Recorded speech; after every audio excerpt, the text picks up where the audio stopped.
Último bloque de Punto de Encuentro. Les dije que iba a charlar con el contador Nahuel Otero, docente también. Buenas noches, ¿cómo le va, Nahuel? Buenas noches, Rubén, un placer, muchas gracias por la invitación, un gusto estar en tan prestigioso programa. Muchas gracias por estar. Nahuel, ¿qué es el dinero? Bueno, Rubén, básicamente cuando uno da una clase de economía y hace esa pregunta de qué es el dinero, los chicos te dicen, o los alumnos te dicen son las monedas y los billetes, ¿no? Y alguno te dice por ahí es un cheque, los cheques también forman parte del dinero, lo cual es una visión errónea, ¿no? De este concepto de cheque, incluirlo dentro del dinero, pero básicamente las monedas y los billetes está bien. ¿Qué es lo que sucede? Que más que preguntar qué es el dinero, uno por ahí debe preguntarse ¿para qué sirve el dinero? O cuáles son las funciones del dinero, ¿no? Entonces, si uno se pone a analizar básicamente cuáles son estas funciones del dinero, uno se encuentra con que el dinero me tiene que servir como medio de cambio, es decir, que si yo quiero vender este vaso con agua que está acá, haya alguien que me acepte el vaso del agua y que yo acepte ese dinero, esa moneda, como forma de pago. Tiene que servir como unidad de cuenta, que sirva como unidad de cuenta, que me dé el precio exacto, el precio real de lo que vale este vaso de agua. Y a su vez me tiene que servir también como resguardo de valor, es decir, que yo pueda guardar mis riquezas en dinero, ¿sí? Que me sirva para resguardar el valor de mis riquezas. Esa es la definición. Eso es un poco la definición y, si se quiere, más que la definición, la función. La función. Las funciones que tiene el dinero. Bueno, ¿no? Lo volcamos a nuestro país y a la realidad. ¿Qué es el dinero en Argentina? Bueno, entonces, cuando uno analiza esto, muchas veces, llevando este camino que comenzamos a desandar, uno se encuentra con que la gente, o el común de la gente, confunde lo que es el dinero con la riqueza. No es lo mismo el dinero que la riqueza. Uno a veces, la riqueza, básicamente, está asociada a los bienes que uno puede tener y a los bienes que uno puede consumir. Está asociada con los autos, con las casas, con las obras de arte, con los libros, con los alimentos, con la ropa. El dinero, vuelvo a reiterar, es un medio de cambio. ¿Qué nos sucede hoy por hoy en nuestro país con estas funciones del dinero? El dinero está muy relacionado, la economía está muy relacionada también con la confianza que genera ese dinero como instrumento de cambio. Y vos bien sabés, Rubén, que la confianza no es algo que se dé en grados, sino que es un concepto binario. O confío o no confío. Entonces, el dinero empieza a perder algunas de sus funciones. Vemos en nuestro país, y acá, bueno, quiero hacer una aclaración, que no es un problema de este gobierno actual, porque cada vez que uno habla de economía, tiene que relacionar la economía con decisiones económicas que se están tomando en distintos momentos del país, ¿no? Uno ve, por ejemplo, que el argentino de por sí le cuesta mucho reservar o conservar sus riquezas en pesos, en nuestra moneda local. Entonces vemos que hay toda esta desesperación, si se quiere, este gusto del argentino por resguardar en dólares su riqueza en dólares o en alguna moneda que verdaderamente resguarde. Claro, ahora, contador, pero ¿por qué le cuesta al argentino, entonces, al ciudadano argentino, reservar, no guardar el peso? ¿Por el tema de la inflación? Bueno, venimos de muchos años de pérdida de confianza, ¿sí? Y vuelvo a reiterar, tenemos que ir 30, 40 años atrás, 50 años atrás, en donde se vive esta pérdida de confianza del dinero, ¿sí? Somos un país que hemos venido con crisis cíclicas, si se quiere, cada 10 años, 12 años, en donde hemos pasado de corralitos a corralón, ¿sí? De que se han quedado procesos de evaluaciones también. Procesos de evaluaciones. Entonces, es muy complicado que la gente quiera tener su reserva de valor en pesos, ¿no? Y vos fijate que incluso en algunos bienes, yo te decía que otra de las funciones es la unidad de cuenta, que yo con mi moneda pueda saber cuánto vale mi producto y que yo lo cambie libremente. Y hoy por hoy hay un montón de productos que, si vos te pones a analizar, entras a algún buscador de internet, incluso en comercios locales, vos te encontrás con que esos productos están cotizados también en moneda extranjera, ¿sí? Claro. bueno, obviamente que se da... Que es algo común y que la gente lo toma como algo natural. Sí, sí, o sea, estamos viviendo desde hace mucho tiempo en un bimonetarismo, si se quiere, ¿no? Tenemos el peso para nuestras transacciones, pero si tenemos que resguardar nuestros valores o resguardar el valor de un bien, y bueno, cotizamos en dólares y a su vez guardamos nuestras riquezas en dólares, sean muchas o sean pocas. Por eso también muchas veces los gobiernos intentan mediante medidas frenar esa compra de dólares, ¿sí? Por eso también nos encontramos con que muchas veces hay un montón de cotizaciones de dólares. Sí, como 10, hay 10 dólares de distintos colores. Tal cual, vos tenés el dólar oficial, tenés el dólar blue, tenés el dólar MEP, ahora recientemente aplicaron a este dólar MEP, que es el dólar bolsa, ¿sí? Que es comprar un bono en pesos, esperar un parking de 24 horas y venderlo en un bono en dólares y hacerte de los dólares. También el Banco Central, como toda la gente se había volcado a este tipo de operatoria. Puso un freno ahí. Puso un freno ahí, era más barato que el dólar blue, entonces se establecieron medidas tendientes a restringir este tipo de operaciones, que muchas veces son medidas que son contraproducentes, claro, ¿no? Porque a veces la gente apunta a que no le estén permanentemente diciendo qué es lo que quiere. En esto actuamos muchas veces como niños chicos, como adolescentes, que cuando nos dicen esto no lo hagas, vas y lo haces, ¿no? Contador, ¿y cuánto influye el gasto público en el proceso inflacionario, que tanto se habla y uno escucha a los analistas económicos? Bueno, en esto básicamente el Estado tiene, Rubén, tres herramientas muy fuertes, ¿no? que son la política distributiva, la política fiscal y la política monetaria.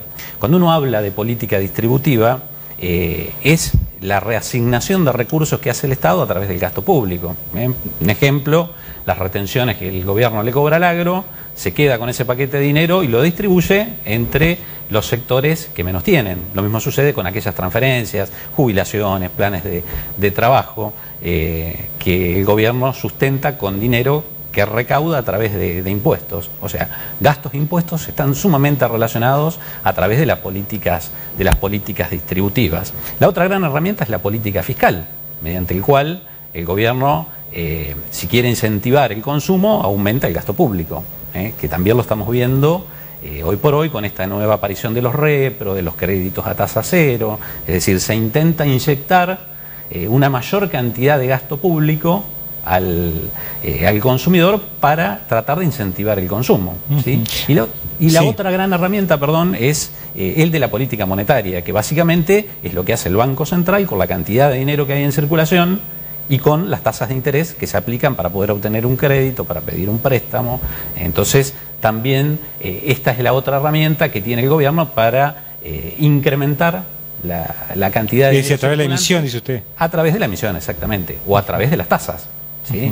Es decir, si el Banco Central tuviera tasas bajas, un montón de pymes podrían, por ejemplo, acceder a un crédito mucho más liviano. Claro, pero el efecto colateral es más moneda, más dinero, digamos, más peso volcado en la calle, digamos, el proceso inflacionario va creciendo, porque todo empieza a aumentar. ¿Qué es lo que sucede? Estamos viviendo una época de sequía bastante importante, probablemente lleguemos con esta sequía hasta fin de año. ¿Qué es lo que nos va a pasar en fin de año cuando vengan las fiestas? Como hay sequía, hay escasez de agua con el precio del tomate. ¿Qué es lo que va a suceder? Va a aumentar bastante. Va a aumentar, se va a ir por las nubes. ¿Pero por qué va a aumentar? Porque no va a haber gran cosecha de tomates, ¿sí? En este tipo de economías, ¿por qué pongo este ejemplo de los tomates? Porque en este tipo de economía el dinero se transforma en un bien, ¿eh? Cuando el dinero es escaso, el dinero tiene mayor valor, ¿sí? Se lo valoriza más, cuesta más conseguirlo, la gente tiene mayor apreciación. Es lo mismo que querer comprar un Rembrandt, hay uno solo, ¿sí? Entonces vale un montón de plata. Si hubiese 1 millón, su precio caería automáticamente y el dinero trabaja en este sentido como si fuese un bien. Cuanto más abundante es la cantidad de dinero, menos el valor que tiene el dinero, ¿sí? En esto hay toda una discusión, ¿no? Obviamente, entre keynesianos, monetaristas, bueno, ahora en esta nueva conformación política han aparecido también los libertarios, uno que dicen que el Estado no tiene que intervenir para nada, otros que dicen que el Estado sí tiene que intervenir, uno que dicen que el problema de la inflación es un problema sistémico y otros que dicen que es puramente monetario el problema, ¿sí? Es decir... Sí, uno escucha el análisis económico de todo tipo. Sí, de todo tipo. Y acá existe una realidad, ¿no? Que cuanto más se inyecta dinero a la economía, sobre todo si ese dinero se inyecta al consumo, la gente pierde la confianza, ¿sí? Porque el dinero puesto al consumo está destinado a mejorar o a una percepción de la gente de que va a poder tener mayores riquezas, ¿sí? Pero la gente se da cuenta. Del otro lado hay un comerciante que sabe que ese dinero por ahí no tiene el valor que debería tener y que automáticamente aumenta los precios. No es una situación, perdón Rubén, que esté mal desde el punto de vista del comerciante, ¿sí? Es decir, si uno se pone a analizar las últimas medidas, ahora 30 para la compra de línea blanca, está hermoso comprarse una heladera en 30 cuotas, pero si uno ve un poquito los precios de hace 2 meses atrás, 1 mes y medio atrás, y compara con estos, y bueno, están incrementados prácticamente en un 40, en un 50% en algunos casos, ¿no? Entonces... Nahuel, me mencionaba usted los comerciantes, ¿no? Usted tiene como cliente seguramente muchos comerciantes. ¿Cuál es la sensación del comerciante de Gualeguaychú? Mira, Rubén, si vos te pones a analizar las estadísticas de la Cámara Argentina de la Mediana Empresa, en el 2020 cerraron 90.000 locales comerciales, cerraron 41.000 pymes, se perdieron 185.000 puestos de trabajo. Y uno lo analiza así y dice, bueno, es sorprendente, es impactante el número de la cantidad de comercios. Bueno, recorramos Gualeguaychú, salgamos a caminar un poquito y vemos que la realidad, que Gualeguaychú no escapa a esa generalidad, ¿no? Pero la cuestión acá de fondo es que detrás de esta situación hay otras historias, ¿sí? Detrás de lo frío, de las estadísticas, existe la historia de cada emprendedor, de cada empresario. Y cuando digo empresario no me refiero a un empresario multimillonario. El empresario al que me refiero es el vecino nuestro, que tiene 2 empleados, que tiene un empleado y que le cuesta. Exacto. El que tiene el kiosquito, el que tiene la despensa. Y esta pregunta de qué sensación te genera que me hiciste, me hace recordar un poquito al libro de Saint-Exupéry, del Principito. Sí. Cuando Saint-Exupéry lo cita al Principito, en ese pasaje donde el zorro habla con el Principito y le dice, anda a mirar las rosas, y el Principito se para frente a las rosas, las ve a todas y se da cuenta que la rosa que él había cultivado, la que él había regado, la que le había quitado la maleza, era la más linda de todas por lejos, ¿no? Entonces el zorro se acerca y le dice, te voy a contar un secreto. Lo esencial, ¿sí?, es invisible a los ojos, solo se ve bien con el corazón, ¿no? Claro. Y esto es un poco lo que le pasa al comerciante. En el día a día del estudio contable, basta con preguntarle a las personas que cerraron las empresas o las que las mantienen, cómo está esa empresa, qué fue lo que les pasó, para ver automáticamente un brillo en sus ojos, porque verdaderamente detrás de cada empresa que cerró, de cada empresa que se mantiene abierta, hay años de poner todo vecino, de la familia, acompañando al emprendedor o la emprendedora. Exacto, pero aparte hay muchos proyectos, Rubén. Entonces la situación se vuelve mucho más crítica, ¿no? La verdad que los contadores que nos formamos en parte técnica, frente a esta pandemia también tuvimos que salir a capacitarnos en habilidades blandas, porque fue sumamente necesario generar empatía con esta persona, tener un hombro, apoyarle una mano en el hombro para acompañarlo en momentos tan difíciles, ¿no? Pensemos que en el marzo del 2020 se nos acabó el mundo, se vinieron abajo un montón de proyectos, un montón de cuestiones que estaban por ahí muy arraigadas en el seno de estas pymes que hoy por hoy no están. Y tenemos pymes de primera generación, de segunda, de tercera generación. Acá en Gualeguaychú tenemos empresas que tienen más de 100 años, y que son pequeñas empresas y que se han transformado en el motor de la economía, ¿no? Y que han sufrido y siguen sufriendo por ahí este peso, ¿no? Yo recién te decía de ponerle una mano en el hombro, ¿no?, al empresario pyme o al emprendedor pyme o a la micro pyme, y te encontrás con que mientras vos le pones la mano en el hombro, por otro lado, hay un aparato grandísimo estatal que le pone el pie sobre la cabeza. Con, ¿no?, los impuestos. Con los impuestos. Que es un festival de impuestos. Hoy por hoy es terrible, es terrible. No ya se está pensando en más impuestos, o sea... es desesperante para el comerciante, para el productor, para el industrial, ¿no? Es terrible, Rubén, porque no se pueden sostener los costos, no se pueden sostener las estructuras de las pequeñas y medianas empresas. Se hace muy difícil, sobre todo con este ahogo financiero que está pasando toda la población y en donde el consumo se ha venido abajo. Por eso decíamos recién, bueno, se inyecta dinero al consumo, pero es una aspirina para una enfermedad de base mucho más grande, ¿no?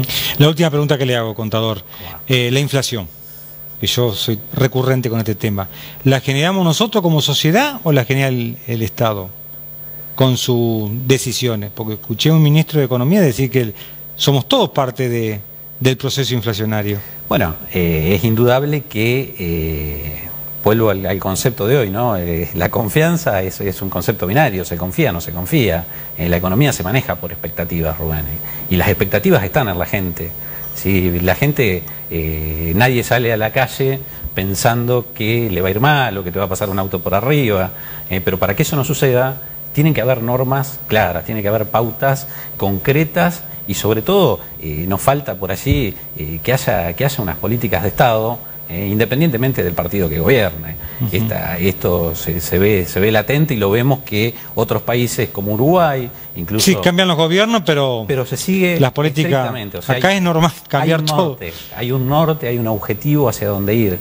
Pueden cambiar las formas de cómo llegamos a ese objetivo, pero acá, lamentablemente, falta diálogo, falta... sí, la grieta no ayuda a contar. No ayuda. Sobre todo, más que diálogo, Rubén, falta aprender a escuchar, a tener empatía por el otro. Oscar Wilde decía, hablaba del egoísmo inteligente, ¿no? ¿Qué es el egoísmo inteligente? Que yo tengo que tratar que los demás estén mejor para yo poder estar un poquito mejor. Claro. Muchas gracias. En la próxima invitación vamos a hablar de la criptomoneda. ¿Cómo no? Bueno, hemos llegado al final de una nueva emisión de Punto de Encuentro. Los espero el próximo martes a partir de las 21:10. Hasta entonces.